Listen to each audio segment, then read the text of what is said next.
Trans criminals can use a loophole to hide previous convictions when applying to work with children.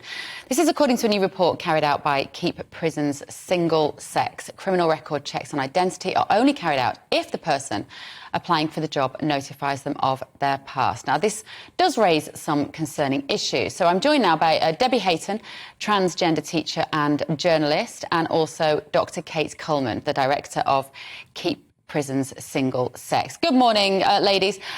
Dr. Kate, if I can come to you first, tell me about the research that you did into this. What are the facts around this story? Right. So I think the first thing to be clear about is that this isn't about transgender people. This is about safeguarding processes and systems and the loophole that exists within those that can then be exploited. So what we looked at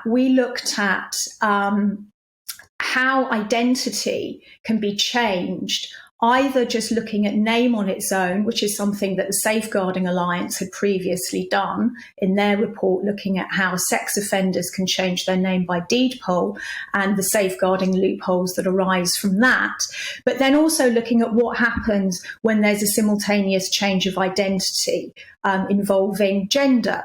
So what we found was that when somebody changes their gender as part of changing their identity, there are additional safeguarding loopholes that are created. So in common with what the Safeguarding Alliance found, firstly, if somebody presents identity documents in a new identity, they can sever any connection with an existing record of offending.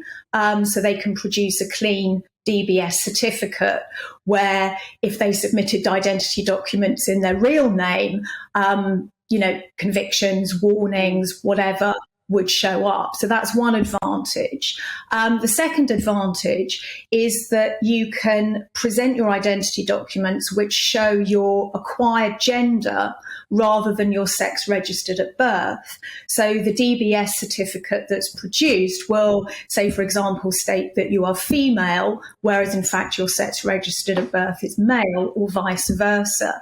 Right.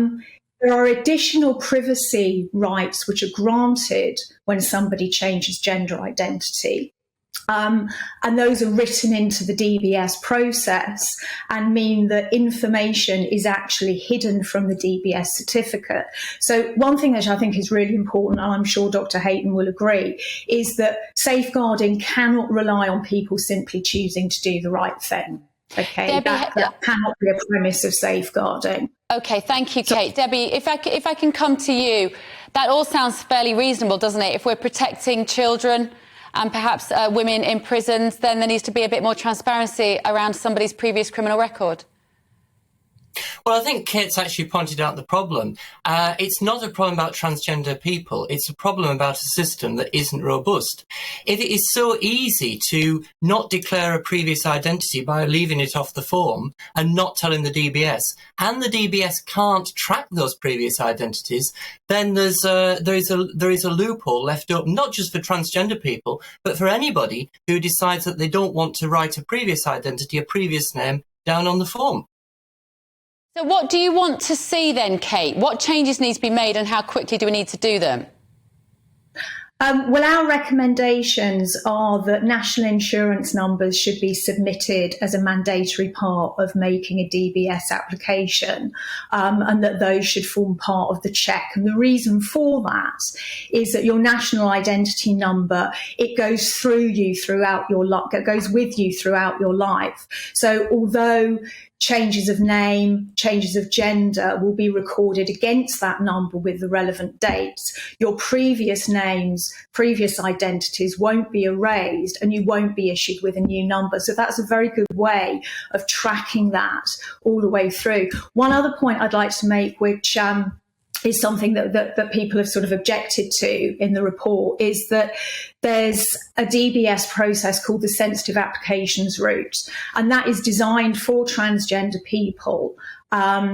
who don't want to reveal their previous identities to their employer, their prospective employer on the DBS form. So what they're supposed to do, and again, this is relying on people to do the right thing, what they're supposed to do is to phone up the DBS, speak to the sensitive applications route team, give their previous identities and the dates that they were used so that the DBS can then run a check against those names. Now that sounds all well and good because it should mean that the convictions part of the form is correct, but the personal information part of the form will still be incorrect and it will still be incomplete because the DBS will agree to hide all previously used names.